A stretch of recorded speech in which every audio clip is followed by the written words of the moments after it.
Welcome to this course titled De-Escalation, designed and produced by GoTeach11. In this course, you'll learn to maintain emotional constancy and empathize with the student to de-escalate a stressful situation. Your learning will be assessed within the context of a 10-minute mini-lesson. During your mini-lesson, one of your participants will be provided with a cue to instigate a stressful situation. When this occurs, you'll need to nurture the teacher-student relationship by maintaining emotional constancy and being empathetic with the student's concerns. Your actions should lead to successful de-escalation of the situation. This module refers to content from a PDF presentation titled Doing the Verbal De-Escalation Dance. This could be found in the Canvas resources for this module. You'll also want to have Teach Like a Champion 2.0 handy, as we'll read one section from the book. Now that we have a focus for our learning, know how we'll be assessed, and the materials we'll need, let's get started. In a previous module, we discussed some of the day-to-day minor transgressions that we tried to solve through reinforcing and redirecting using the least invasive interventions. Even recently, we learned that narrating the positive is a technique that can serve to address most of these issues. Sometimes, even despite our best efforts, misbehaviors still remain unresolved. The tumbleweeds we've highlighted here can lead to particularly stressful situations among students. When the level of intensity steps up a notch, so too should our response to them. This module is all about specialized conflict resolution to appropriately respond to more severe and disruptive behaviors. We've provided 3 key terms that are important to understanding the role of the teacher in de-escalating potentially aggressive student behavior. The first term is behavior escalation.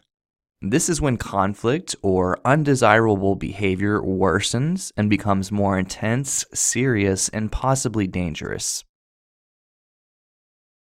When behavior escalates, we want to respond by diffusing or de-escalating the behavior. This means utilizing research-based positive behavior supports to alleviate conflict with the goal of returning to the stage of recovery or calm. Now, I want to be clear. There are students who've shown to have difficulties managing their behavior who are enrolled in special education programs that provide plans for social and emotional and behavioral support. If you work with these particular students, you'll receive specialized training.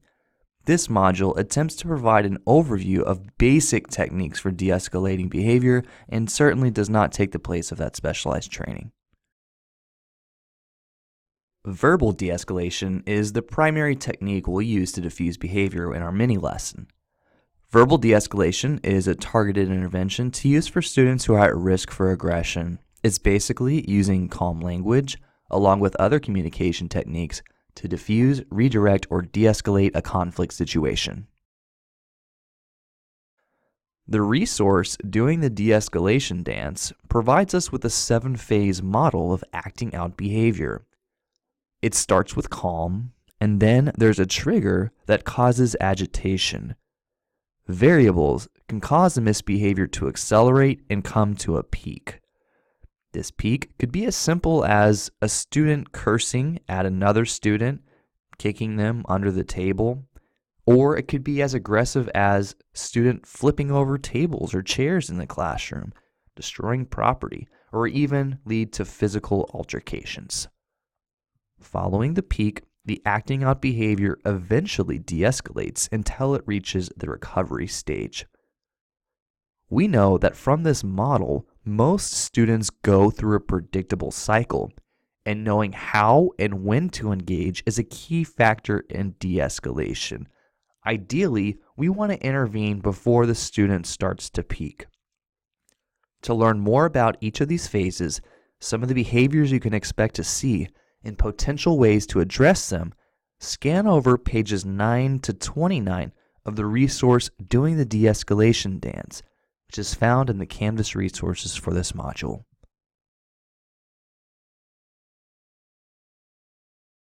There are barriers to de-escalation that could cause students to become even more agitated which of course escalates the behavior to a peak moment. Prejudging, not listening, criticizing, name-calling, power struggles, threatening, or minimizing the student's concerns can all be barriers to de-escalation, so we want to avoid these sorts of behaviors at all costs. We want to open as many lines of communication as possible, be able to listen to each other to move to the recovery phase. This particular lesson lab can certainly bring up feelings of anxiety. We're asking you to maintain emotional constancy when a stressful situation arises. This is like riding a roller coaster and having a straight face the entire time. Maintaining emotional constancy means lessening the intensity of strong emotions, especially the feelings of frustration and disappointment. Although it's difficult, it's a key part of the job. Modeling the behavior we hope to see in our students is paramount. Each difficult situation has its own twists and turns, and there isn't an exact formula to de-escalation. However, maintaining emotional constancy will allow you to remain calm and remember that although you're not in complete control of the situation, you can certainly control the way that you respond to it. Read about maintaining emotional constancy on pages 439 to 441 in Teach Like a Champion 2.0. Stop when you reach the section titled Wrong Answers. As you read, consider what you'll need to do to maintain emotional constancy during your mini lesson.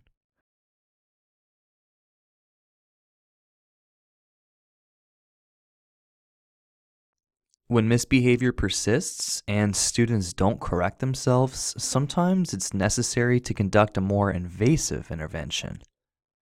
During your mini lesson, you may need to use clear and precise directions to have a student move away from another student if they're not getting along. You could ask a student who's upset to take some time to cool down in a safe space that you designate. Some school districts ask teachers to have a safe space in the classroom where students can sit away from others and have some time to recollect themselves. Some teachers may put a squish ball in the safe space or a journal to have available for students to write about what the issue is. Another common intervention is to ask a student to wait in the hallway or some other location in the classroom to have a one-on-one discussion. It might not be appropriate for some students to wait in the hallway, as they may wander off, which is certainly not safe or ideal. Asking a student to wait in a safe space could allow you time to make sure that all other students are focused on learning before you have a private conversation with a troubled student. One criterion for this module is that you're empathetic to students' concerns.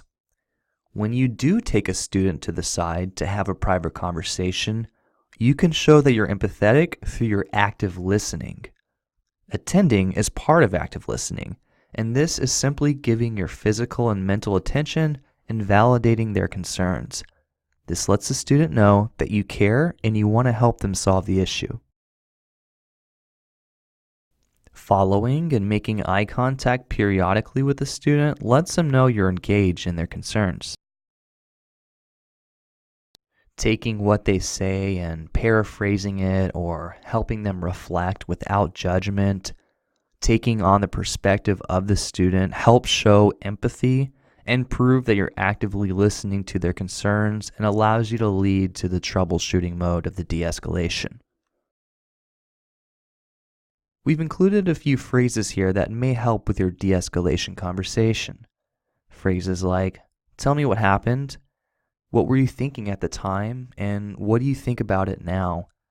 "Who did this affect?" "What do you need to do about it?" "How can we make sure this doesn't happen again?" And "What can I do to help you?"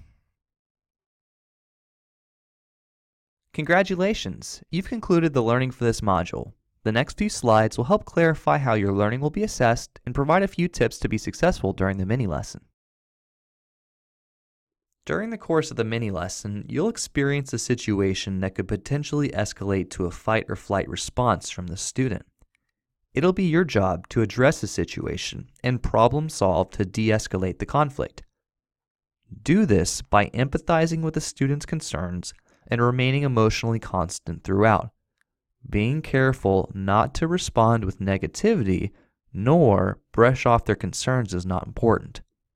For that extra challenge, help guide other students to stay on task, especially if you're having that one-on-one with a student who's having troubles.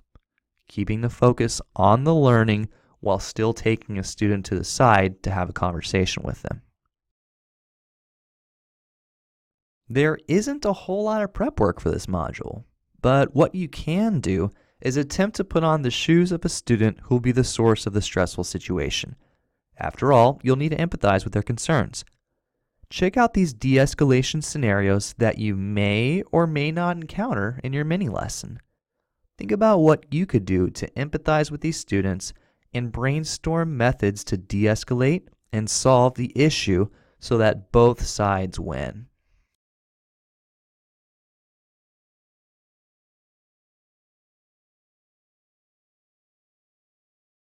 Thanks for watching this module titled De-Escalation that was designed and produced by GoTeach11.